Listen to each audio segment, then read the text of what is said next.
Hair transplantation करवाने के बाद भी अगर प्रॉपर ग्रोथ ना आए या रिजल्ट अननेचुरल लगे तो पेशेंट के माइंड में एक ही सवाल आता है कि क्या मेरा हेयर ट्रांसप्लांट फेल हो गया, ऐसा क्यों हुआ होगा।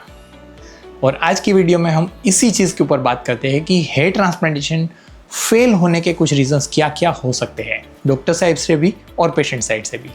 Let's get started.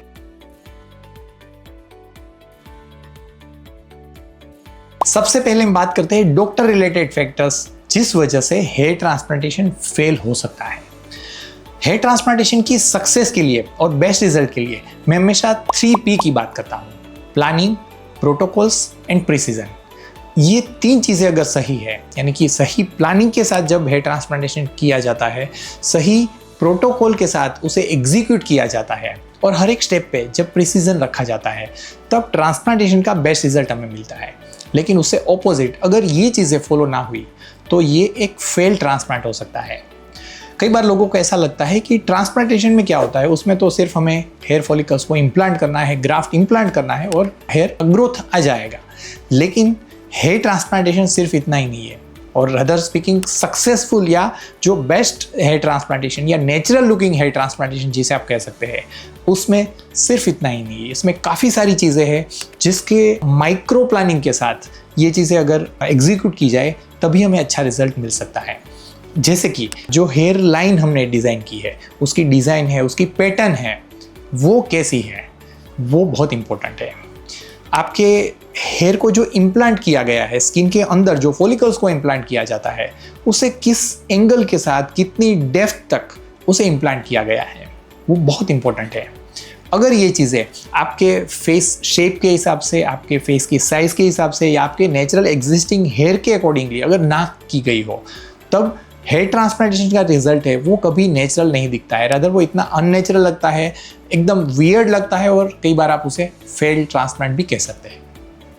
दूसरी ऐसी इंपॉर्टेंट बात है वो है जब हेयर फॉलिकल्स को एक्सट्रैक्ट किया जाता है और उसे इम्प्लांट किया जाता है, इस दोनों के बीच में ये पूरी जो प्रोसेस है उसे भी सही तरीके से जितना परफॉर्म किया जाए वो बहुत इंपॉर्टेंट है। उसमें कितनी जेंटलनेस के साथ उसे हैंडल किया जा रहा है, उससे किस टेम्परेचर में उसे मेंटेन किया जा रहा है, कितना हाइड्रेशन है, किस प्रिजर्वेशन सॉल्यूशन में उसे मेंटेन किया जाता है, ये सारी चीज़ें डिसाइड करती है कि ग्राफ्ट की वायबिलिटी हम कितनी अच्छी रखेंगे। और ये वायबिलिटी जितनी अच्छी है उतना ही हेयर ट्रांसप्लांटेशन का रिजल्ट अच्छा मिलता है।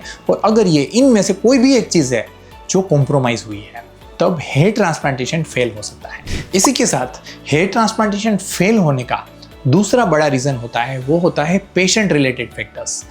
जैसे हमने सीड्स बोए हैं, तो वो बोना है वो जितना इम्पोर्टेंट है, उतना ही इम्पोर्टेंट उसके बाद जो केयर की जाती है वो होती है।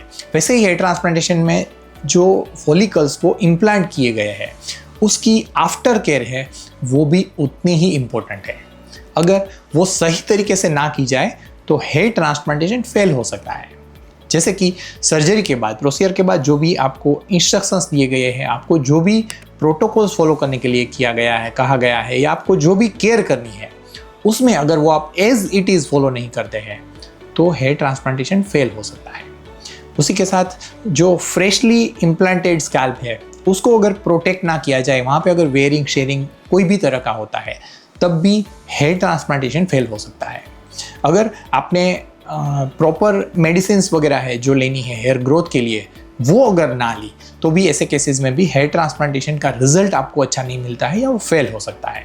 अगर आपकी कोई भी बैड हैबिट्स है जो आप बहुत इंटेंसिवली वो कर रहे हैं, उसमें कोई भी तरह का आप होल्ड नहीं कर रहे हैं, ऐसे केसेस में भी आपका हेयर ट्रांसप्लांटेशन का रिजल्ट कॉम्प्रोमाइज़ हो सकता है या वो फेल हो सकता है।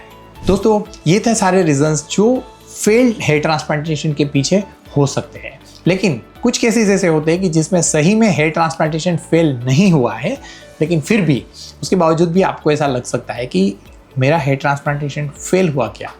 और ये होता है शेडिंग फेज। शेडिंग फेज यानी कि जब हेयर इम्प्लांट किए हैं उसके बाद ऑलमोस्ट 2 to 3 मंथ्स का टाइम ऐसा है जिसमें हेयर ग्रोथ आपका शुरू होता है।